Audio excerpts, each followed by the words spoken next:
Kita bicara politik luar negeri sekarang. Diplomasi luar negeri itu penting untuk memberi efek Indonesia, negara besar. Indonesia pemimpin G20 itu salah satu manuver yang benar. Sirkuit motor Mandalika misalnya, itu oke banget. Kalau perlu kita perbanyak lagi. Indonesia tuan rumah World Cup 2032 misalnya. Indonesia memiliki bursa tanah jarang. Indonesia memiliki bursa ikan laut. Dan puluhan gerakan untuk mempromosikan dan jurus mendominasi bertaraf internasional harus diprogramkan dan dibuat. Baik, kita membahas perpolitikan dunia lebih dalam lagi dengan beberapa pertanyaan yang harus kita jawab. Mungkinkah Taiwan dianeksasi atau diambil oleh Tiongkok di tahun ini? Atau apa efek digitalisasi currency atau cryptocurrency itu? Atau apa efek kekuasaan di tangan Kamala Harris di Amerika saat ini? Kita detailkan sekali lagi tentang Amerika dulu, baru Tiongkok, baru kita buat langkah praktisnya untuk Indonesia. Ingat peristiwa Lewinsky dengan Bill Clinton. Kalau lupa atau tidak tahu ya baca Wikipedia aja dulu deh. Intinya Bill Clinton di-impeach.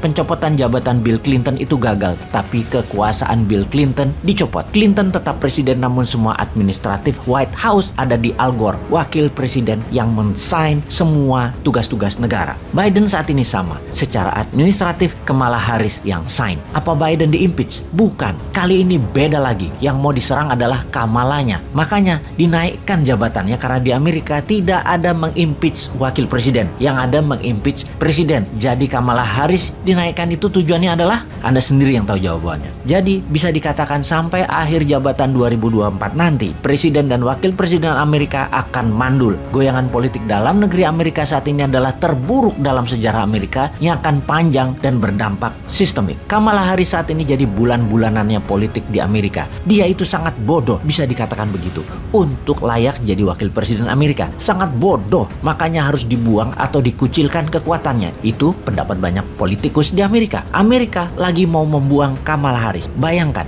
dia dijulukin Kekling Harris karena kalau terpojok dia cekikikan ketawa-ketawa nggak jelas gitu. Ampun dah, hal ini harusnya jadi peluang Indonesia nyalip di tikungan. Amerika lagi fokus ke dalam negeri. Di sisi lain, di Tiongkok, video-video sebelum ini Bosman menginfokan ada krisis di dalam negeri di Tiongkok. Masalah harga pangan naik, krisis energi di Tiongkok, kekurangan supply, bencana banjir di mana-mana, masalah keuangan sistemik Evergrande yang 7.000 triliun, dan manuver lawan politik Xi Jinping mulai bereaksi. Xi Jinping ini jangan-jangan sudah lemdak saat ini. Lemdak atau bebek lumpuh adalah istilah politik di mana istilah ini muncul bagi seorang pemimpin yang lama. Bisa kepala negara yang sudah di masa akhir jabatannya, di mana calon penggantinya sudah ada, tinggal dilantik. Keputusan dan posisinya sudah kosong. Tidak ada lagi yang nurut dengan dirinya, termasuk staf khususnya. Hanya secara kemanusiaan saja, bukan secara jabatan dia dituruti. Kamala Harris ini sudah lemdak. Walau masih di Gedung Putih, dia sedang menunggu di-impeach. Xi Jinping jangan-jangan juga begitu. Kita sudah menginfokan bahwa Xi Jinping mengganti semua petinggi angkatan darat dan menangkap beberapa petinggi angkatan darat tersebut. Dunia intelijen dunia menduga akan ada kudeta oleh militer di Tiongkok, namun berhasil digagalkan. Lalu konglomerat KW2